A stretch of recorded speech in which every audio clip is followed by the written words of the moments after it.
Assalamualaikum warahmatullahi wabarakatuh. Bertemu lagi kita pada hari ini, hari Jumaat yang penuh barakah. Jadi, banyakkan selawat ke atas Nabi Muhammad sallallahu alaihi wasallam ya anak-anak. Baiklah, untuk hari ini kita akan belajar hadis yang keenam dalam pembelajaran kita yang bertajuk Jangan marah dan syurga adalah untukmu. Baiklah, kita lihat objektif pembelajaran pada hari ini. Murid dapat memahami dan menyebut sebutan hadis dengan betul. Baiklah, kita akan baca hadisnya. Hadisnya berbunyi, An Abi Hurairah radhiyallahu anhu, anna rajula qala lin-nabiyyi sallallahu alaihi wasallam, awsini qala la taghdab, faraddada miraran qala la taghdab. Baiklah, Ustazah ulang lagi sekali. An Abi Hurairah radhiyallahu anhu, anna rajulan qala lin-nabiyyi sallallahu alaihi wasallam, awsini qala la taghdab, faraddada miraran qala la taghdab. Riwayah Bukhari. Baiklah, kita lihat maksudnya. Daripada Abu Hurairah radhiyallahu anhu bahawa seorang lelaki telah berkata kepada Nabi Muhammad sallallahu alaihi wasallam, berwasiatlah kepadaku. Sabda Nabi sallallahu alaihi wasallam, janganlah kamu marah. Maka lelaki itu mengulangi kata-katanya. Sabda Rasulullah sallallahu alaihi wasallam, jangan kamu marah. Dua kali Nabi berkata, jangan kamu marah. Baiklah, kita lihat sedikit penerangan. Baiklah, lelaki di dalam hadis ini merujuk kepada Abu Ad-Darda radhiyallahu anhu. Buktinya adalah hadis yang diriwayatkan oleh Imam At-Tabrani daripada Abu Darda. Beliau berkata, "Ya Rasulullah, tunjukkanlah aku kepada suatu amalan yang memasukkanku ke dalam syurga." Rasulullah sallallahu alaihi wasallam berkata, janganlah kamu marah dan syurga adalah untukmu. Dan dikatakan juga bahawa lelaki berkenaan ialah Jariyah bin Qudamah radhiyallahu anhu. Hal ini berikutan daripada sebuah hadis yang diriwayatkan oleh Imam Ahmad daripada beliau bahawa aku telah bertanya kepada Nabi sallallahu alaihi wasallam dan aku berkata kepadanya, ya Rasulullah, ucapkanlah aku satu perkataan dan pendekkanlah perkataan itu untukku. Moga-moga aku dapat memahaminya. Sabda Rasulullah sallallahu alaihi wasallam, jangan kamu marah. Maka aku mengulang-ulangi soalan itu kepadanya berulang kali, dan setiap kali aku ulangi kata-kataku itu, baginda sallallahu alaihi wasallam menjawab, janganlah kamu marah. Baiklah, kita lihat yang seterusnya. Jadi, wasiat daripada Rasulullah sallallahu alaihi wasallam pada hadis ini ditujukan untuk siapa? Untuk sahabat yang bertanya. Beliau, siapa? Sahabat itu meminta satu wasiat ataupun pesanan yang pendek dan ringkas agar mampu menghafal dan memahami serta mengingati akan maksud terhadap tuntutan wasiat tersebut. Maksudnya, sahabat tersebut meminta sesuatu daripada Rasulullah, apakah amalan? Amalan yang boleh menujukan dia ke syurga. Jadi, Nabi pun berkata, jangan marah. Jangan marah itu merupakan satu perbuatan yang akan menyebabkan kamu ke syurga.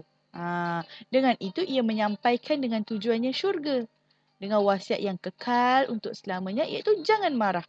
Jangan marah merupakan salah satu cara untuk kita menuju ke syurga. Baiklah, kita lihat Imam Ibn Hajar Al-Asqalani ketika mensyarahkan hadis ini berkenaan bermaksud la taghdab. Jadi kamu ingat perkataan dalam bahasa Arab ini, la taghdab. Kamu boleh berkata kepada kawan-kawan kamu juga ya, la taghdab, yang bermaksud jangan marah.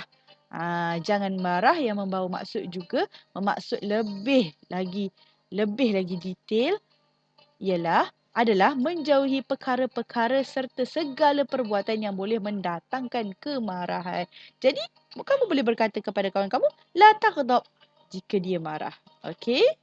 Seterusnya, maksud marah. Marah tu apa?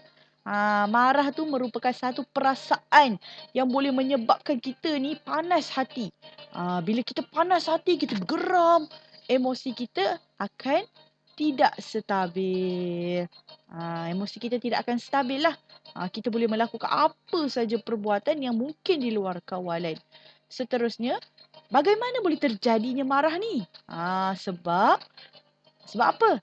Dia boleh terjadi apabila ada timbulnya rasa tidak puas hati ataupun dihina oleh seseorang ataupun dipukul dan sebagainya. Jadi, apabila ada rasa tidak puas hati, apa perbuatan yang akan terjadi ketika kita marah? Kita akan jadi bergaduh. Kita akan mencaci, kita akan mengumpat, kita akan mengutuk, kita akan menghina dan lain-lain lagi. Jadi, contohnya bergaduh, kita akan bergaduh. Contoh perbuatan yang boleh menyebabkan marah, bergaduh, berebut mainan dengan adik. Berebut mainan dengan adik. Seterusnya, apabila kita kena marah dengan nada yang tinggi. Nampak sama menjerit-jerit. Terkeluar liu. Seterusnya, apabila kita macam mengumpat. Dua orang bersahabat mengabaikan sahabat yang lain.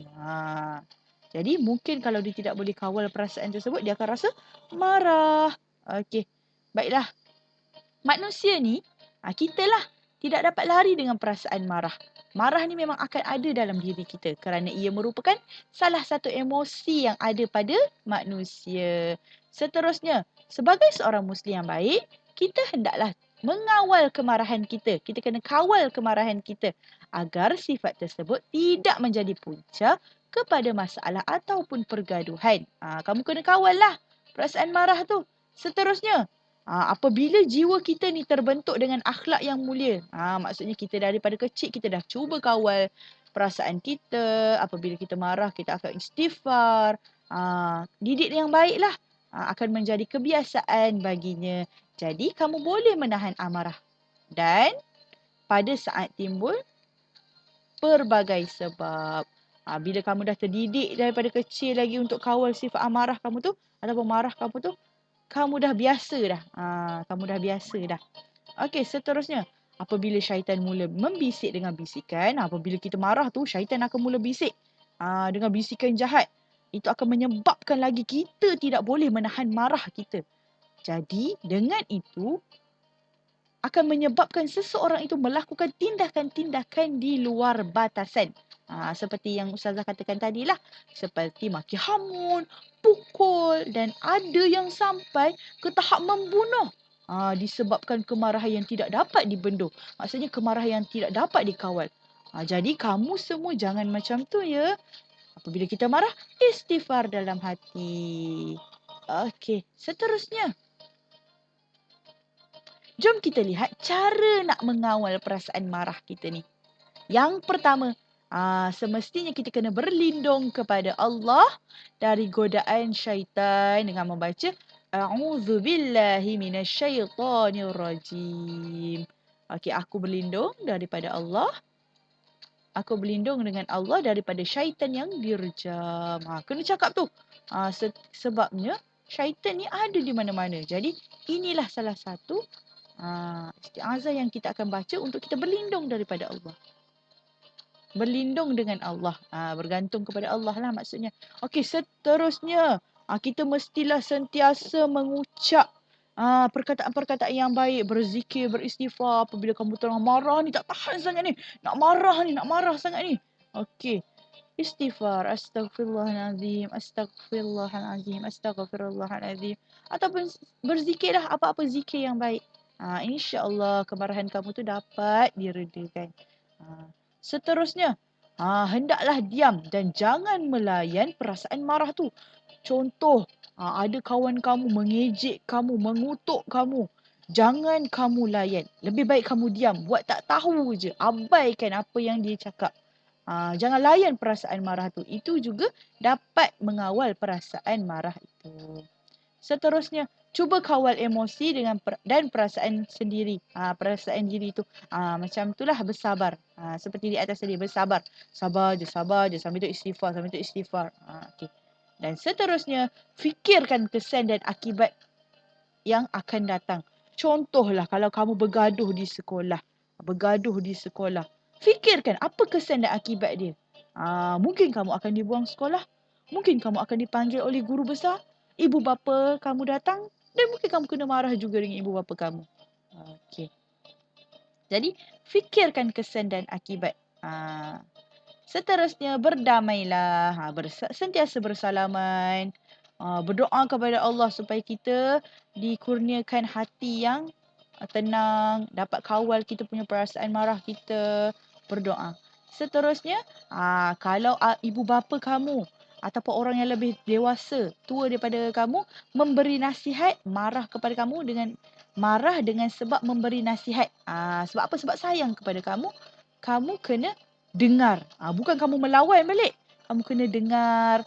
Fahami setiap perkataan yang disampaikan tu.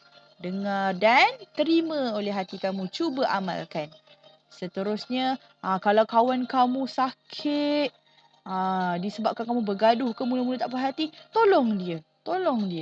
Jangan nak marah pula. Okey, seterusnya, sama jugalah.